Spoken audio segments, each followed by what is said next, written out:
네, 안녕하세요. 오늘은 임야를 농지로 바꾸는 법에 대해서 알아보도록 하겠습니다. 행정사님을 한 분 모셨는데요. 저번에도 저희 채널에 출연한 적이 있으세요. 차한수 행정사님, 인사 부탁드립니다. 예, 안녕하세요. 부동산 전문 행정사 차한수입니다. 원주에서 지금 행정사 사무실을 운영하고 계시고요. 여러 가지 부동산 관련된 행정사 업무를 지금 맡고 계십니다. 이 뒤에 있는 임야를 농지로 바꾸는 걸 개간이라고 하잖아요. 네, 맞습니다. 임야를 이렇게 농지로 바꾸는 이유가 아무래도 여러 가지 이유가 있겠지만 임야는 땅의 활용도가 농지보다 사실은 많이 떨어지거든요. 땅을 활용하는 데 있어서 훨씬 좋기 때문에 이제 농지로 많이 바꾸시는 거고요. 결정적인 이유는 임야보다 농지로 바꿔둔 상태에서 땅값이 많이 올라가죠. 땅의 가치가 많이 올라가고요. 땅의 가치가 많이 올라간다고 보면 됩니다. 그래서 임야를 농지, 즉 전답 과수원으로 지목 변경하는 것을 개간 허가라고 하죠. 여기서 농지람은 전답 과수원을 얘기합니다. 예를 들어서 잡종지라든지 대지, 도로 이런 거는 농지가 아니에요. 산지 중에 예. 개간허가 되는 용도로 사용할 수 있는 임야가 딱 정해져 있죠. 예, 그 산지는 크게 이제 중보존 산지와 보존 산지로 나눕니다. 그 보존 산지는 또 공익용 산지와 임업용 산지로 나누는데 그 공익용 산지는 말 그대로 공익의 목적에 의해서만 사용해야 되기 때문에 보존 산지 중에서 공익용 산지는 개간 허가가 안 됩니다. 중보존 산지는 다 되고 보존 산지 중에서도 임업용 산지는 개간 허가가 가능합니다. 임야 같은 경우에는 도로가 없는 경우가 많아요. 도로가 없는 맹지인 임야도 개간 허가는 어렵다고 보면 됩니다. 주의하셔야 될 게 맹지는 개간허가가 되지 않습니다. 지금까지 개간허가에 대해서 뭔지 알아보았고 오늘 자세하게 알아볼 건 개간허가할 때 비용 줄이는 법에 대해서 알아볼 건데요. 그 전에 개간허가 절차에 대해서 간단하게 짚고 넘어가겠습니다. 개간허가 절차에 대해서 좀 알려주시겠어요?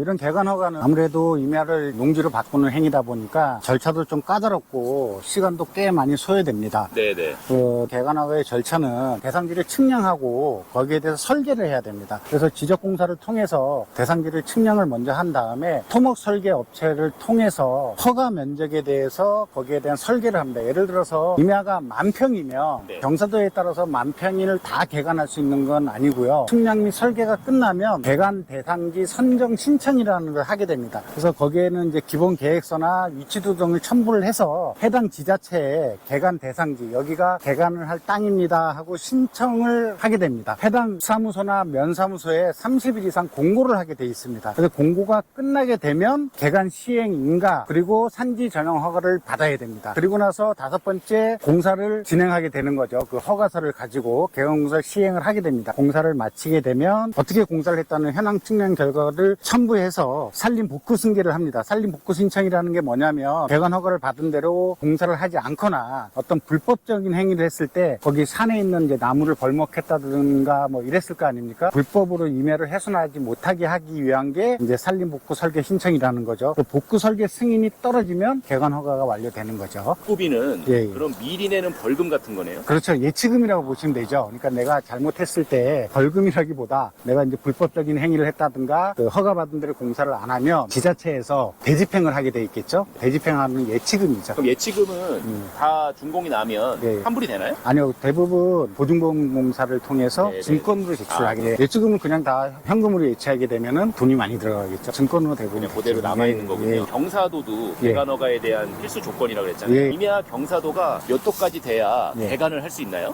지자체마다 그거는 조례에 따라서 좀 많이 틀린데요. 이제 원주 같은 경우는 평균 경사도 25도 미만이면 개간 허가가 가능한 걸로 알고 있습니다. 대부분 15도 정도로 알고 계시면 될 것 같아요. 지금 이 모든 절차가 되게 복잡하잖아요. 그러니까 이렇게 아실 필요는 없어요. 이렇게 행정사님한테 전화를 주세요. 전화 주시면 이 모든 절차를 행정사님이 하는 겁니다. 여기 알려드린 이유는 그래도 알고 계셔야 되니까 이렇게 절차에 대해서 말씀을 드린 거고요. 그리고 오늘 제일 중요한 개간 공사비 절약하는 법에 대해서 행정사님이 알려주실 건데 어떠한 방법이 있을까요? 필연적으로 절토라는 게 들어가야 된다. 벌목공사는 당연하고 산에 있는 나무는 베내야 되니까 네네. 그런 공사비가 토목 설계업체에서 설계한 도면대로 하게 되면 현장 상황에 따라서 공사비가 굉장히 많이 나옵니다. 단적인 예로 그 임야에 우리가 모르는 암이 묻혀 있어요. 암이 묻혀 있으니까 그 암을 발파를 해야 될 거 아닙니까? 큰 돌덩이요. 그렇죠. 네. 암이 묻혀 있으면 그런 거 발파를 해서 까내야 되는데 어떤 경우에는 땅값보다 공사비가 더 많이 나올 수도 있는 경우가 있고요. 그리고 가장 중요한 거는 이 토사 반출량이 많으면 공사비가 그만큼 많이 늘어나게 되겠죠. 네네네. 그래서 이럴 경우에 공사비를 최대한 절약할 수 있는 방법을 제가 실제로 경험했던 경험담을 통해서 말씀드려 말씀드려 보겠습니다. 우선 결론부터 말씀드리면 1,800만 원 배관허가 비용이 들어가는 비용을 600만 원으로 줄인 사례입니다. 설계 도면을 가지고 배관 사업 공사를 진행하게 되죠. 그때 중요한 거는 턴키 계약을 하지 말라는 거죠. 턴키 계약이라는 게 뭐냐면 요거를 요렇게 허가서대로 공사를 해주는데 얼마 달라. 예를 들어서 20일 내에 공사를 끝내줄 테니까 5천만 원을 달라. 이렇게 공사 계약을 하시는 것보다 공사를 하는 날마다 일당 개념으로 지급하는 것이 훨씬 좋다는 거죠. 하루 이렇게 중장비 비용이 한 75만 원 정도 하는 걸 알고 있어요. 일당제로 진행하시는 게 굉장히 좋습니다. 비용을 절반 이상 줄일 수가 있으세요. 그리고 두 번째, 개관 공사 비용 중에서 가장 큰 비용을 차지하는 게 임야를 절토를 했을 때 발생되는 그 토사의 총량입니다. 반드시 토사를 밖으로 반출을 해야 되는데 대부분 이제 이런 토사를 반출할 때 가까운 데 있는 농지의 성토용으로 많이 반출을 하게 돼요. 그쪽으로 반출을 많이 하는데 반출하는 거리가 멀면 그만큼 운반비가 많이 나오겠죠. 근데 갖다 흙을 메꾸는 거죠. 그래서 대부분 이제 가을에 개관 공사를 진행하는 게 상당히 좋습니다. 현장에서 토사 반출량을 줄일 수 있는 방법을 굉장히 많이 연구를 해봐야 됩니다. 설계 도면대로 토사를 몇 톤 반출을 해라 이렇게 해서 반출을 하는 게 아니라 또 푹 꺼진 데가 있을 거 아니에요. 네. 그러면 현장에서 공사하는 공사업체가 이쪽에다 그냥 반출하지 않고 이쪽에 매립해도 되겠다 싶으면 흙을 글로 매립하는 거죠. 그럼 그만큼 토사 반출량이 줄어들겠죠. 뭐 공사업체하고 잘 상의를 하셔야 됩니다. 네. 무조건 내가 얼마 해주겠다 해서 계약하는 게 아니라 꼼꼼히 따져보시고 계약을 하셔야죠. 처음에 설계 도면을 그렸던 것보다 분명히 틀려지게 돼요. 예를 들어서 설계업체에서는 1톤 정도 토사가 나가기로 해서 허가서를 받아놨는데 실제 공사를 하면서 토사 반출량이 0.5톤밖에 안 나갔다. 그렇다 그러면 설계 변경을 필연적으로 그만큼 덜 깎았다는 거잖아요. 그만큼 절반 정도 덜 깎았다는 허가를 다시 변경을 해야 되지 않습니까?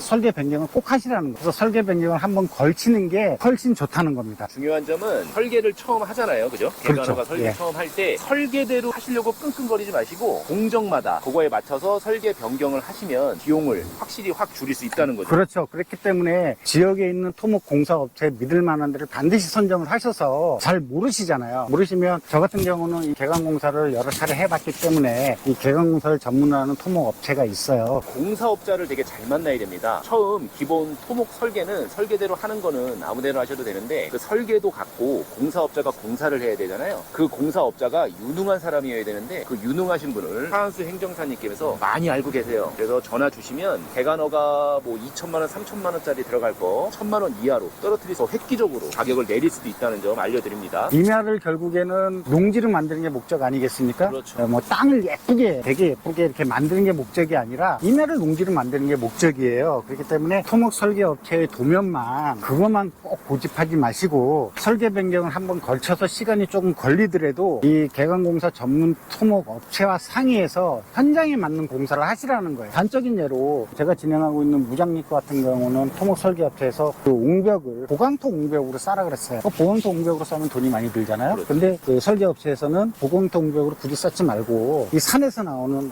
그거 갖다 암으로 옹벽 싸도 됩니다. 그러면 그만큼 또 비용이 줄어들겠죠? 그러니까 설계 변경을 하라는 거죠. 그렇죠. 그렇게 해서 설계 변경을 하는 겁니다. 그리고 제가 아까 말씀 듣기로는 산에서 큰 암이 네. 나왔어요. 네. 그 암을 발파를 못하니까 네. 그거를 그냥 남겨놓는 식으로 그렇죠. 또 설계 변경을 설계 하면 변경을 하는 거죠. 그러면 돌 깨는 비용도 줄어들고 그렇죠. 설계 변경 네. 비용만 딱 들이면 그렇죠. 배관이 완성된다는 거잖아요. 그렇죠. 그런 식으로 진행하는 게 그러니까 딱 키포인트는 그겁니다. 설계 변경을 하더라도 현장 상황에 맞게 공사를 해라.